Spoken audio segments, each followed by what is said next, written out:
Jane Eyre by Charlotte Brontë. Chapter I. There was no possibility of taking a walk that day. We had been wandering, indeed, in the leafless shrubbery an hour in the morning; but since dinner Mrs. Reed, when there was no company, dined early. The cold winter wind had brought with it clouds so sombre, and a rain so penetrating, that further outdoor exercise was now out of the question. I was glad of it. I never liked long walks, especially on chilly afternoons.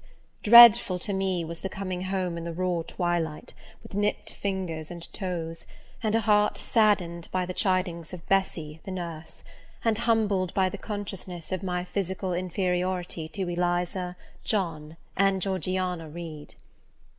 The said Eliza, John, and Georgiana were now clustered round their mamma in the drawing-room. She lay reclined on a sofa by the fireside, and with her darlings about her, for the time neither quarrelling nor crying, looked perfectly happy. Me she had dispensed from joining the group, saying, "She regretted to be under the necessity of keeping me at a distance, but that till she heard from Bessy, and could discover by her own observation that I was endeavouring in good earnest to acquire a more sociable and childlike disposition, a more attractive and sprightly manner, something lighter, franker, more natural, as it were, she really must exclude me from privileges intended only for contented, happy little children." "What does Bessy say I have done?" I asked. "Jane, I don't like cavillers or questioners. Besides, there is something truly forbidding in a child taking up her elders in that manner. Be seated somewhere, and until you can speak pleasantly, remain silent." A breakfast-room adjoined the drawing-room. I slipped in there. It contained a bookcase. I soon possessed myself of a volume, taking care that it should be one stored with pictures. I mounted into the window-seat. Gathering up my feet, I sat cross-legged, like a Turk, and having drawn the red moreen curtain nearly close, I was shrined in double retirement. Folds of scarlet drapery shut in my view to the right hand; to the left were clear panes of glass, protecting but not separating me from the drear November day. At intervals, while turning over the leaves of my book, I studied the aspect of that winter afternoon. Afar, it offered a pale blank of mist and cloud; near, a scene of wet lawn and storm-beat shrub, with ceaseless rain sweeping away wildly before a long and lamentable blast. I returned to my book. Bewick's History of British Birds. The letterpress thereof I cared little for, generally speaking; and yet there were certain introductory pages that, child as I was, I could not pass quite as a blank. They were those which treat of the haunts of sea-fowl, of the solitary rocks and promontories, by them only inhabited, of the coast of Norway, studded with isles from its southern extremity, the Lindness or Naze, to the North Cape; where the northern ocean, in vast whirls, boils round the naked melancholy isles of farthest Thule, and the Atlantic surge pours in among the stormy Hebrides. Nor could I pass unnoticed the suggestion of the bleak shores of Lapland, Siberia, Spitzbergen, Nova Zembla, Iceland, Greenland, with the vast sweep of the Arctic zone, and those forlorn regions of dreary space, that reservoir of frost and snow, where firm fields of ice, the accumulation of centuries of winters, glazed in alpine heights above heights, surround the pole, and concentrate the multiplied rigours of extreme cold. Of these death-white realms I formed an idea of my own, shadowy, like all the half-comprehended notions that float dim through children's brains, but strangely impressive. The words in these introductory pages connected themselves with the succeeding vignettes, and gave significance to the rock standing at Boulogne in a sea of billow and spray, to the broken boat stranded on a desolate coast, to the cold and ghastly moon glancing through bars of cloud at a wreck just sinking. I cannot tell what sentiment haunted the quite solitary churchyard, with its inscribed headstone, its gate, its 2 trees, its low horizon, girdled by a broken wall, and its newly risen crescent attesting the hour of eventide. The two ships becalmed on a torpid sea I believed to be marine phantoms. The fiend pinning down the thief's pack behind him I passed over quickly. It was an object of terror. So was the black horned thing, seated aloof on a rock, surveying a distant crowd surrounding a gallows. Each picture told a story, mysterious often to my undeveloped understanding and imperfect feelings, yet ever profoundly interesting, as interesting as the tales Bessie sometimes narrated on winter evenings, when she chanced to be in a good humour, and when, having brought her ironing-table to the nursery hearth, she allowed us to sit about it, and while she got up Mrs. Reed's lace frills, and crimped her nightcap borders, fed our eager attention with passages of love and adventure taken from old fairy tales and other ballads. Or, as at a later period I discovered, from the pages of Pamela and Henry Earl of Morland. With Buick on my knee I was then happy at least in my way. I feared nothing but interruption, and that came too soon. The breakfast-room door opened. "Beau! Madam Mope!" cried the voice of John Reed. Then he paused. He found the room apparently empty. "Where the dickens is she?" he continued. "Lizzy! Georgy!" calling to his sisters.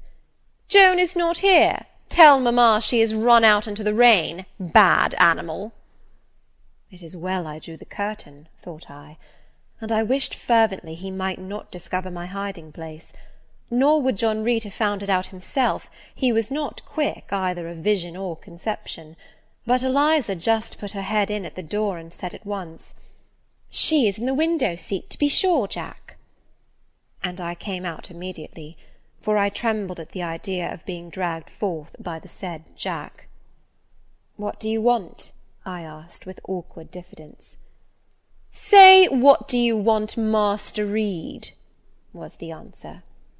"I want you to come here." And seating himself in an arm-chair, he intimated by a gesture that I was to approach and stand before him. John Reed was a schoolboy of 14 years old, 4 years older than I, for I was but 10, large and stout for his age, with a dingy and unwholesome skin, thick lineaments in a spacious visage, heavy limbs, and large extremities. He gorged himself habitually at table, which made him bilious, and gave him a dim and bleared eye and flabby cheeks.